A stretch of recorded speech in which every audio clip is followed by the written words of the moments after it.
you that we can control the same router that we were working with yesterday, this time over port 22, and we're going to be using a utility called netmiko. And in order to get that, you're going to need to pip install netmiko, and I already have that installed, so I have the requirements already satisfied. We'll go ahead and clear this. And this is going to feel an awful lot more like connecting over the terminal, because it is, again, it's over SSH over port 22, just as much as you would be if you were connecting over SSH over port 22. So very simple. So we're going to import from netmiko the connection handler, and that's going to take care of our connections. It's going to handle the connections, surprise, surprise. And what we're going to do is we're going to try that router. We're going to give it the variable C, and then we're going to pass to it this entire dictionary. The two asterisks, they make it so that they are going to pass through the entire dictionary, just looping back through host and then port, username, password, and then type, device type. So that's what it's going to do. Router refers back to the dictionary up here.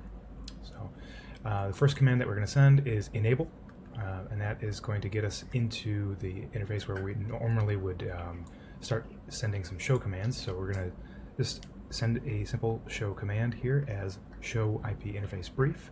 I've got it abbreviated here because you can.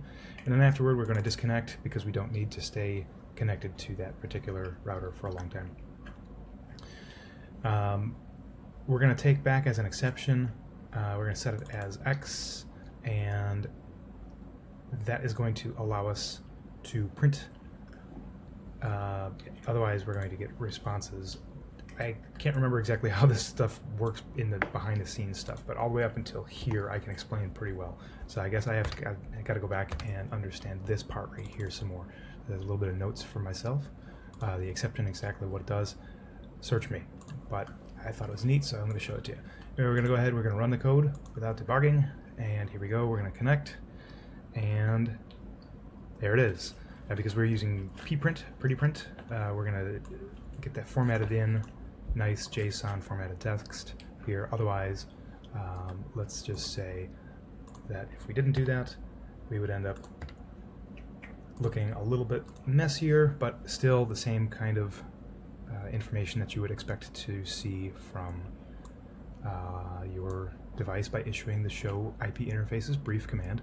We have gigabit Ethernet 1, 2, and 3. That's what's all on this device out there currently. What we're going to do is we are going to set some commands. We're going to set an interface, and specifically we are going to enable Loopback 101 with the IP address of 101.101.101.101 with a 32 /32 subnet mask, and we're going to give it the infamous no shut command. So it's all the same net command, or the netmiko with connection handler and the same router. So go ahead and we will set that interface Loopback 101, and then we'll print the response back out to the screen. Let's go ahead and run it without debugging. Let's see what happens. And surprise, surprise,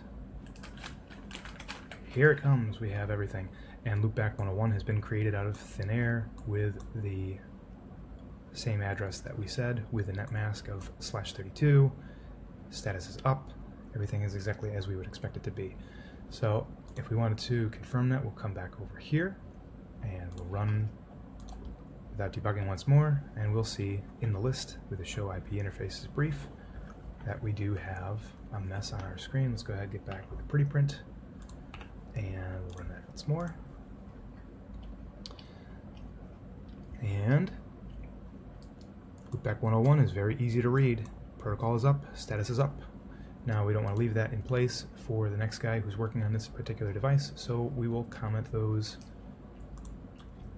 lines of code out, and we will say no interface Loopback 101.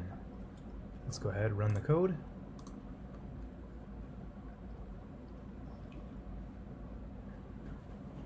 We've got success, and we'll confirm it by issuing the show IP interface brief command.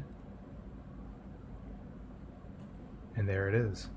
We've got back to the original configuration with Gig Ethernet 1, 2, and 3. The loopback has been removed. That's it. Using netmiko to configure loopback interfaces on a Cisco router.